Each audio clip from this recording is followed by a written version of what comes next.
우리 옆 사람과 인사하도록 하겠습니다. 사랑하고 축복합니다. 새벽에 조금 민망할 때는 인중을 보시면 돼요. 우리 다시 한 번 더 인사하겠습니다. 승리하셨습니다. 네, 마지막으로 우리 바른 성도의 삶을 살아갑시다. 네, 오늘 본문의 말씀을 가지고 그 끝에는 주님이 계시리라는 주제로 함께 말씀을 나누도록 하겠습니다.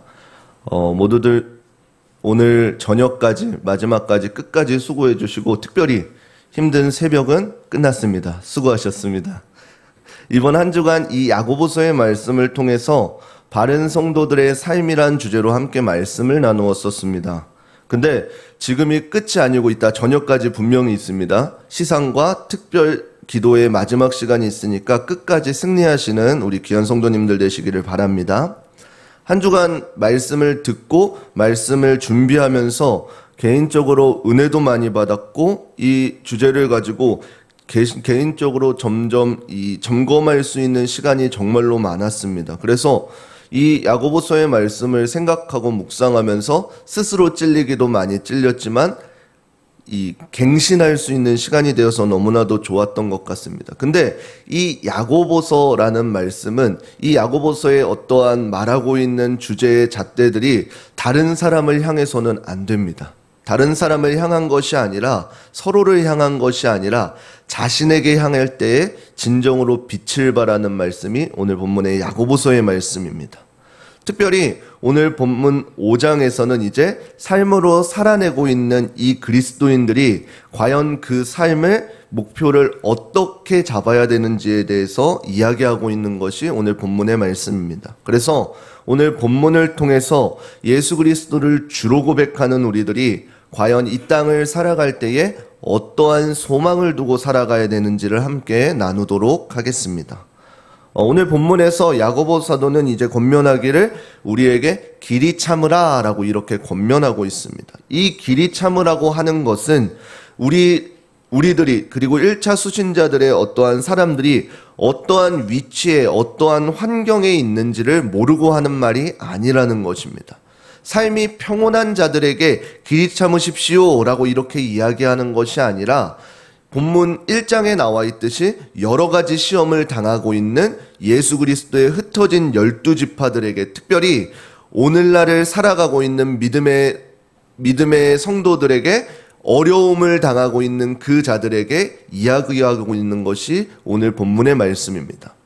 믿음의 공동체들한테 핍박을 받게 되어지고 그 삶에 치여서 흩어져 버린 그리스도인들에게 그리고 여러 가지의 박해를 받으면서 그 안에서 예수 그리스도에 대한 소망을 붙들고 있는 자들에게 그리고 오늘날에는 세상에 치여가지고 이리저리 흔들리고 있는 자들에게 세상과 하나님 사이에서 조금 표현이 그렇지만 오락가락하고 있는 양발을 이렇게 디딛고 있는 오늘날 그리스도인들에게 길이 참으라 라고 이렇게 선포하고 있는 말씀인 것입니다.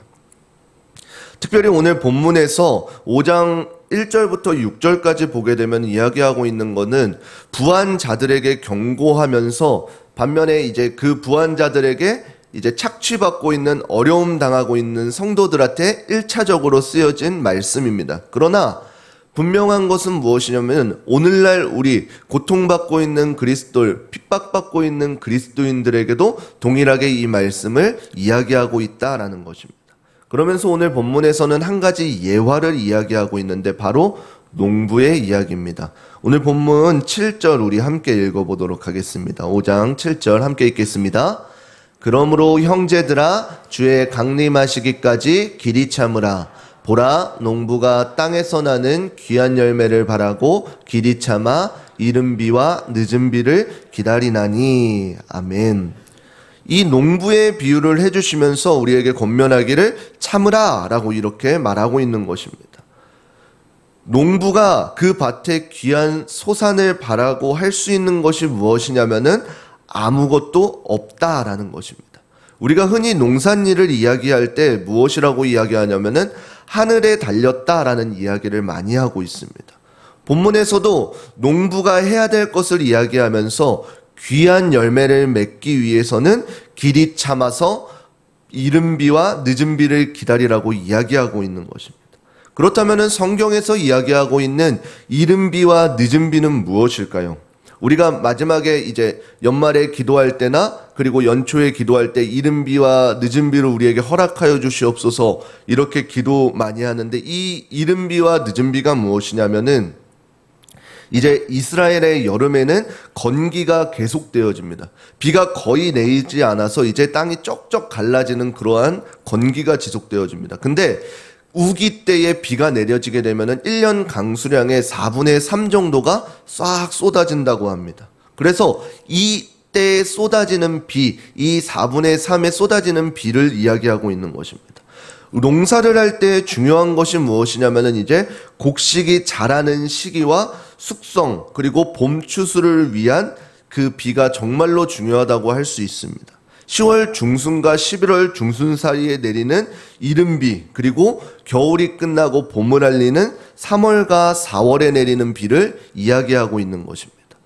그 건기 때에 이제 땅을 경작하고 이제 파종하기에 앞서서 메말라 있는 땅을 바라보면서 농부가 할 수 있는 것은 무엇이냐면은 이제 파종을 앞서서 그 경작한 땅을 바라보면서 이제 이른 비가 내려야지 파종을 할 텐데 라고 하면서 바라볼 수밖에 없는 것입니다.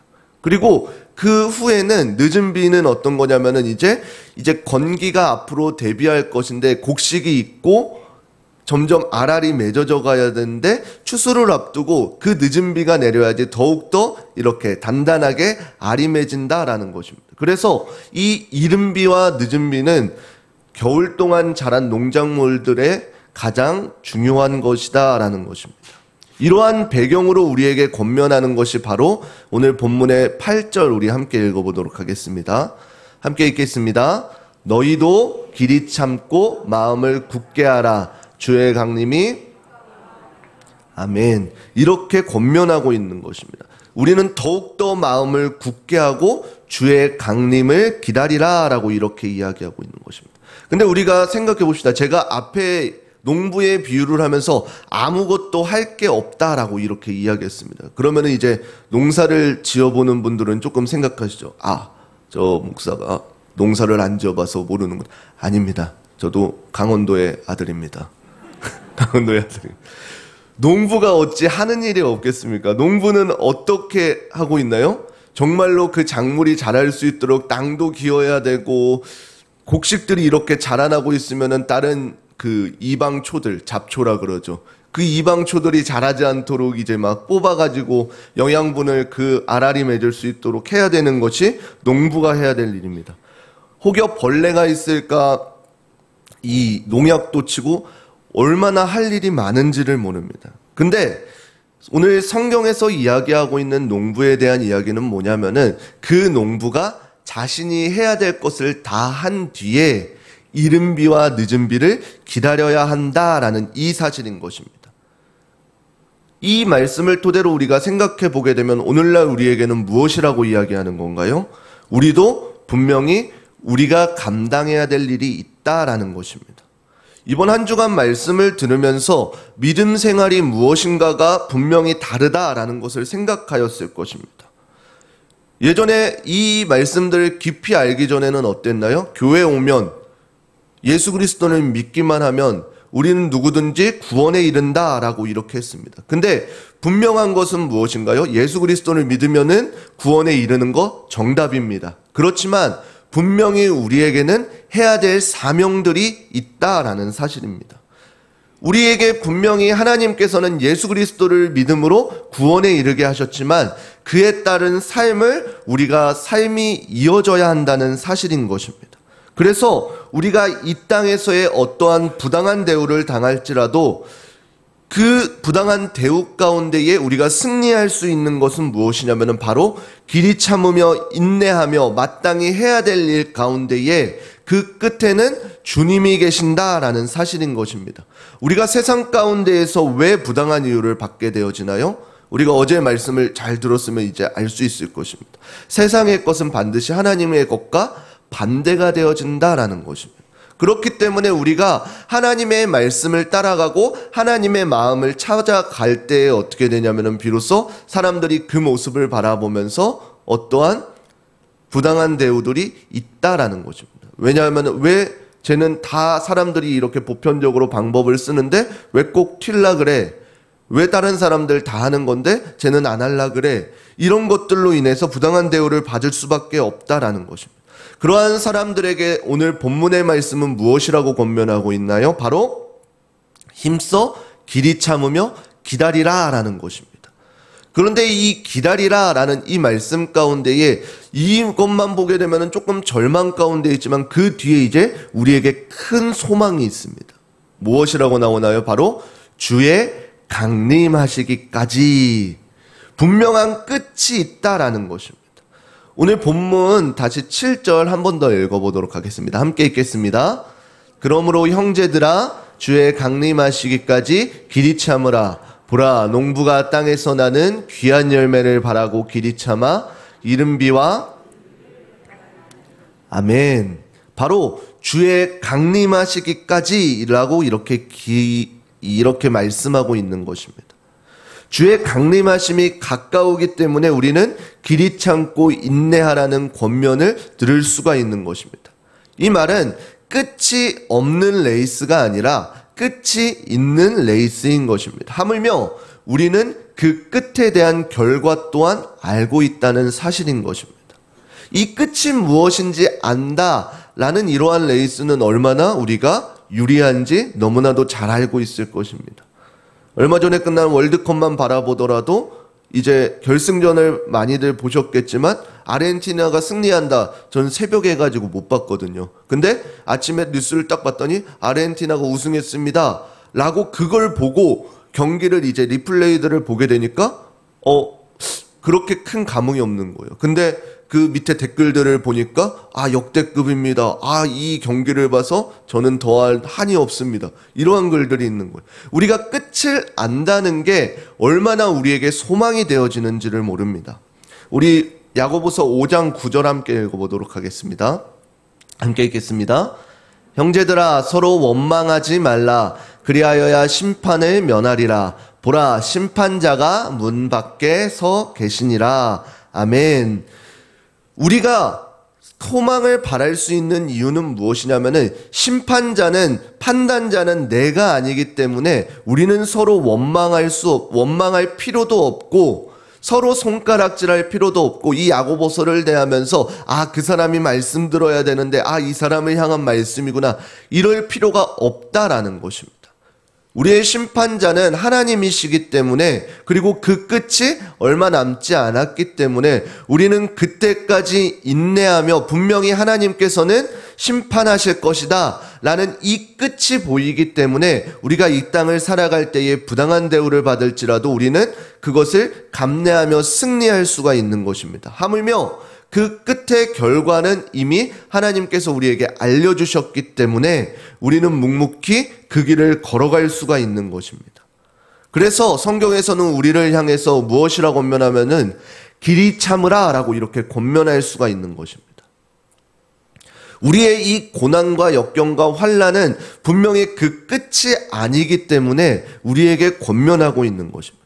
그래서 본문에 보게 되면은 그 고난과 인내의 본보기로 한 사람을 제시하고 있습니다. 바로 욥이라는 인물입니다.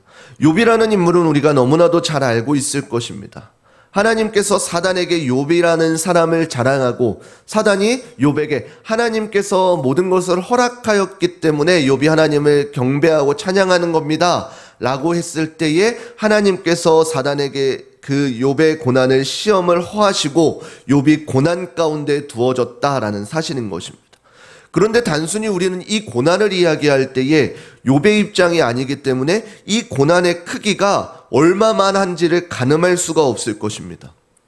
그렇지만 욥의 고난은 어떠했나요? 재산과 자녀와 스스로의 건강마저도 잃게 되어지는 엄청난 고난이었습니다. 그렇지만 분명한 것은 무엇이냐면은 이 욥은 당시에 알지 못했지만 우리 성경을 읽는 우리들은 알 수 있듯이 욥의 고난 가운데에서는 분명한 목적이 있다는 사실인 것입니다. 그리고 우리에게 알 수 있는 것은 무엇이에요? 욥기의 마지막 장까지 우리가 읽게 되어지면은 그 욥의 끝에는 분명히 하나님께서 어떠한 축복을 내려주시고 있는지를 알고 있다라는 사실입니다. 욥은 분명히 그 사실을 알지 못하고 불평은 하였지만 그 믿음을 붙들고 있음으로 인해서 말미에 욥에게 오는 축복은 무엇이었나요? 우리 욥기 42장 5절 함께 읽어보도록 하겠습니다. 함께 읽겠습니다. 내가 주께 대하여 귀로 듣기만 하였었더니 이제는 눈으로 주를 배움나이다. 아멘. 이처럼 욥의 이러한 고백을 통해 과거에는 믿음으로 이제 말씀으로 전승으로 듣고 있었던 하나님의 임재하심과 하나님께서 축복하시는 그 삶을 욥이 그 고난 가운데에서 끝까지 그 믿음을 지켜냈을 때에 하나님께서 자신에게 부어주시는 축복을 이제는 눈으로 보게 되었다라는 사실인 것입니다. 그리고 하나님께서는 욥에게 갑절의 축복을 더하여 주셨다라고 성경은 기록하고 있습니다. 만약에 욥이 중간에 그 믿음을 저버리고 불평하였다면은 거기서 끝이 아니라 불평뿐만 아니라 원망하고 하나님을 저주하고 배교하였다면 어떻게 되었습니까? 오늘 본문에 욥을 복된 자다라고 할 수가 없어지겠죠. 그리고 성경에 들어있지도 않겠죠. 이 욥이 오늘 본문 가운데 인용되어지고 많은 믿음의 선진들에게 귀감이 되었던 이유는 무엇인가요? 바로 끝까지 견딘 사람이기 때문인 것입니다. 그래서 우리는 욥의 생애를 보면서 그리고 우리뿐만이 아니라 많은 그리스도인들은 이 욥의 생애를 보게 되어지면서 소망을 갖게 되어진다라는 것입니다. 단순히 한 사람의 삶이 아니라 그 삶을 통해서 하나님께서 당시의 그리스도인들에게 그리고 오늘날을 살아가고 있는 우리들에게 이 소망은 거짓이 아니며 참된 소망임을 알려주고 계신다라는 사실인 것입니다. 우리도 오늘의 어려움들을, 고난들을 보게 되어지면은 우리는 깨닫지 못하지만 분명한 것은 하나님의 분명한 목적과 하나님의 계획이 담겨 있다라는 사실인 것입니다. 그리고 또한 분명한 것은 무엇이냐면은 인내에는 끝이 있다라는 사실인 것입니다. 하나님의 절대적인 주권 가운데에 하나님의 계획을 이뤄가실 때에 비록 우리는 그 계획들을 알지 못하지만 하나님께서는 하나님의 주도적으로 그 계획들을 실행하고 계신다라는 사실인 것입니다. 우리가 그 계획들을 알 수 있는 방법은 무엇인가요? 바로 하나님의 말씀을 통해서 성령님의 인도하심을 통해서 우리가 그 크고 놀라운 비밀들을 하나하나 깨달아 간다라는 것입니다. 말씀을 듣는 가운데 성령님께서 내주하심을 우리에게 감동케 하여 주셔서 크고 놀라운 비밀의 일들을 우리에게 깨닫게 하여 주신다라는 것입니다.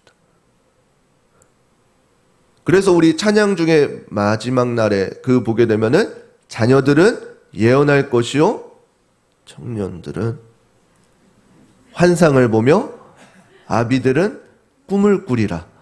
이 예언할 것이며 환상을 보며 꿈을 꾼다는 것은 단순히 예언, 환상, 꿈이 아니라 우리가 알지 못하는 이 땅의 일들을 하나님의 놀라운 그 계획들을 말씀을 통해서 성령님의 내주 가운데에 깨달아 간다라는 것입니다.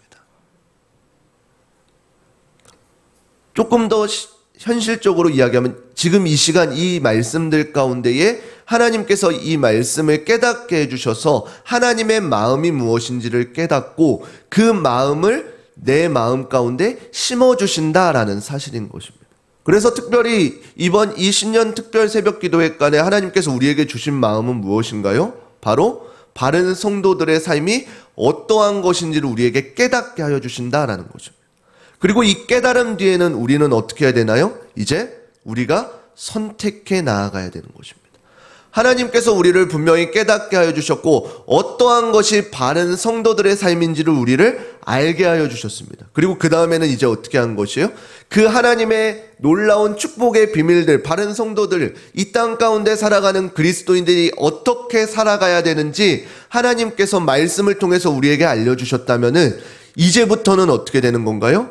우리의 선택이 남아있는 것입니다. 농부가 잡초를 뽑고 물을 주고 하는 그 일이 우리에게 남겨진 것입니다.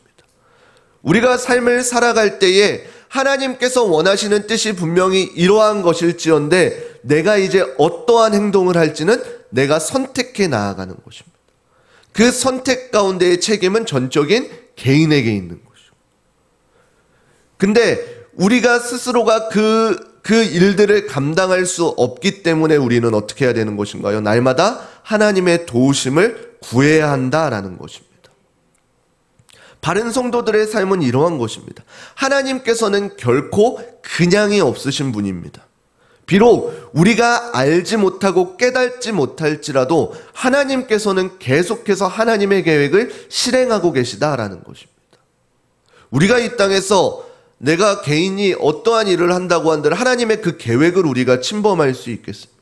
그러한 개념이 아니라 이 땅 가운데 살아가는 우리들의 개념은 무엇이냐면 바로 하나님은 하나님의 계획을 이뤄가고 계시고 우리는 그 말씀을 깨닫고 순종하면서 하나님의 그 잔치에 참여한다는 것입니다. 바른 성도들의 삶이 어떠한 것인지 우리가 그 개념을 조금 바로 알아야 되는 것입니다.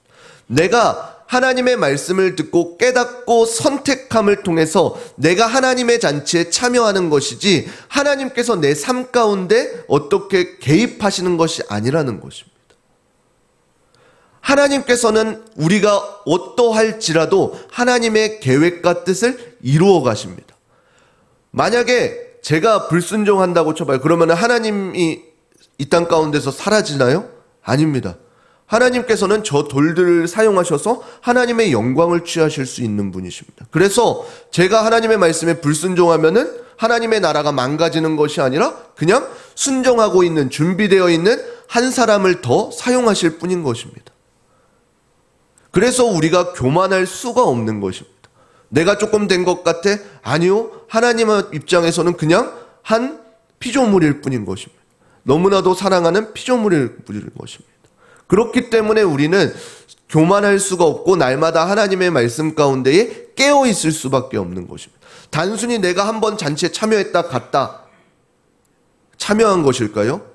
만약에 우리가 또 명칭이 생각 안 나네. 드셔보셨나요? 그 좋은 데 가면은 셰프 한 사람이 이렇게 한 음식씩 오마카세를 맛보고 분식점에서 떡볶이를 먹을 수 있겠죠. 떡볶이는 맛있으니까. 근데 그거를 이 미각이 올라간 상태에서 그 밑에 있는 것들을 바라볼 수가 있을까요? 우리가 하나님의 잔치에 참여한 그 기쁨을 안다면은 그 나머지의 것들이 다 죄로 여겼다.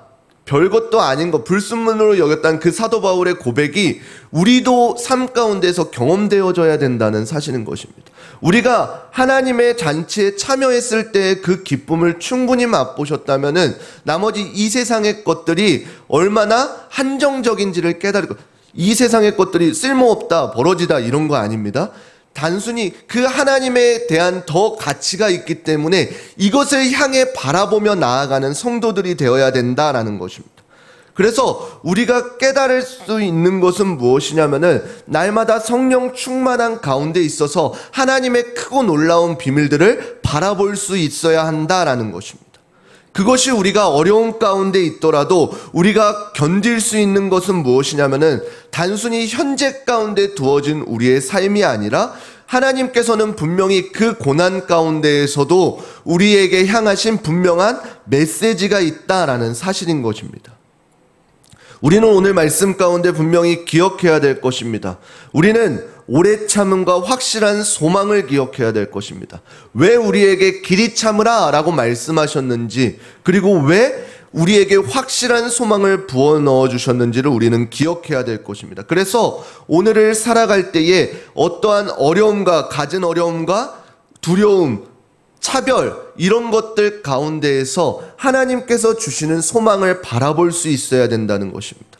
세상 사람들이 보기에는 단순히 저 사람이 바보 같아, 낭만적이야, 동화 속에 살아가는 것 같은데, 그럴지라도 우리가 진정으로 그러한 삶을 살 수 있는 이유는 무엇인가요? 바로 예수 그리스도의 소망이 있기 때문인 것입니다.